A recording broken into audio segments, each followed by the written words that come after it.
Kamusta mga netizens? Welcome back to my channel. This is Teacher Timmy and welcome to my channel, Teacher Timmy Talks, kung saan hindi lang tayo nag-uusap ng tungkol sa pera, kundi nag-uusap din tayo kung paano gumanda ang mindset natin towards financial freedom. Kung hindi man financial freedom, at least financial comfortability.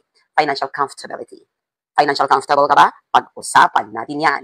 Lahat ng Pinoy, may iisang pangarap. Again, disclaimer, this video is for Filipinos. Kasi ang target audience ko po ay mga Pinoy, lalo na po yung mga OFWs because I am a former OFW. So ito yung ating pangarap ng mga Pinoy, ang magkaroon ng sariling bahay at lupa.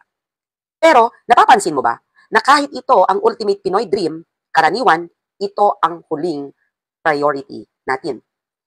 Bakit ba hirap tayong i-mindset ang sarili natin na mag-invest sa real estate ng maaga?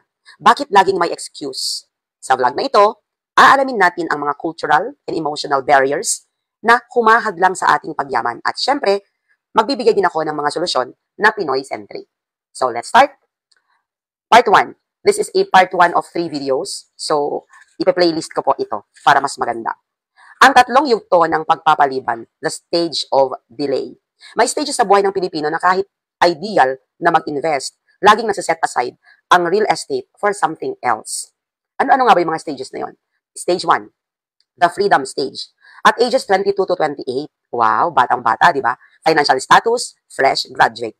May unang trabaho, o pwede nakapag-abroad agad, o OFW na nagsisimula pa lamang. Ganda, di ba? Parang andito yung mga idealistic na tao, yung mga tipong ang dami mong pangarap, ang dami mong nasa bucket list, ang dami mong goals.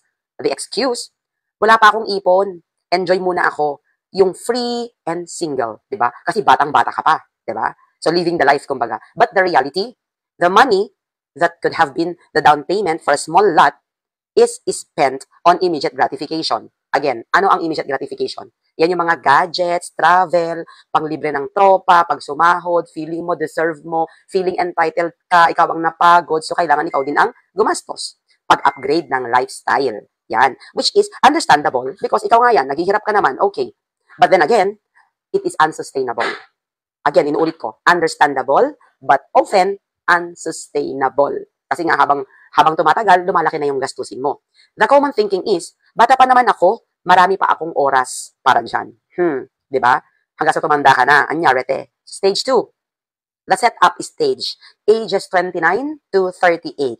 By this time, your financial status is like this. You are already ready to settle down, getting married, or starting a family. Stable na ang career, siguro permanent position ka na dyan, pero dumami na din ang inyong responsibilities. So ano naman ang magiging excuse mo niyan? Priority ang pamilya, mas importante ang kotse. Kasi kailangan yan ng transportation, going to work, o di kaya paghahatid sa mga estudyante, mga anak mo sa school.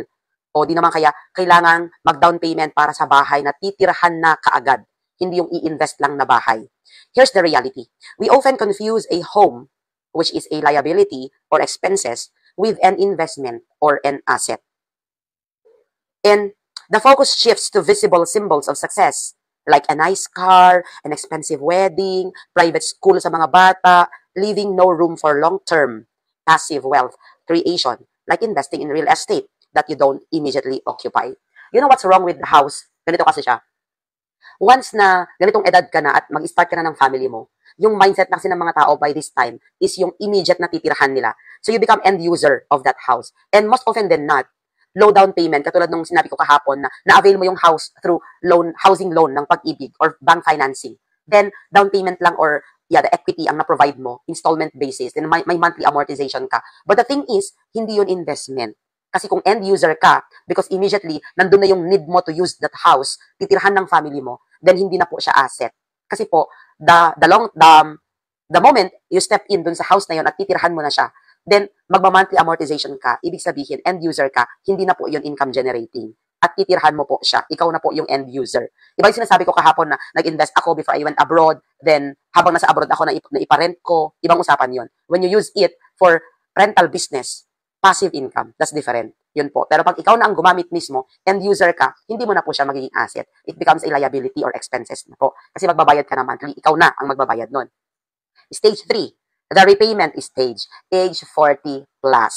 Yan. Ito tandaan natin, sa mga millennials, nasa 40 plus, please, take note of this. Your financial status, peak earning years, but also peak spending years. Kalakasan mong kumita, millennial, di ba? Pero kalakasan mo din gumastos. The excuse, sobrang gastos sa tuition ng mga bata. Hindi na ako para magsimula ng malalaking real estate investment. Mag-focus na lang ako sa retirement fund. Kasi nga, pag 40s, 50s, siguro ang naiisip mo, matanda na ako, malapit na ako mag-retire. So, imbes na mag-invest ako sa real estate, spend na lang ako spare ako ng some amount for my retirement fund. So, yung pa-retire ka na, di ba? But the reality is, by this time, investment choices are heavily restricted by budget constraints caused by decades of prioritizing short-term expenses. That dream of owning multiple income-generating properties is often replaced by just trying to pay off the mortgage of that single-family home na na-avail mo nung ikinasal ka. Yan. That's a sad reality. So that's part 1. Hindi mo na medyo mabigat yung usapin natin. Nasa stages pa lang tayo. Hinay-hinay lang tayo.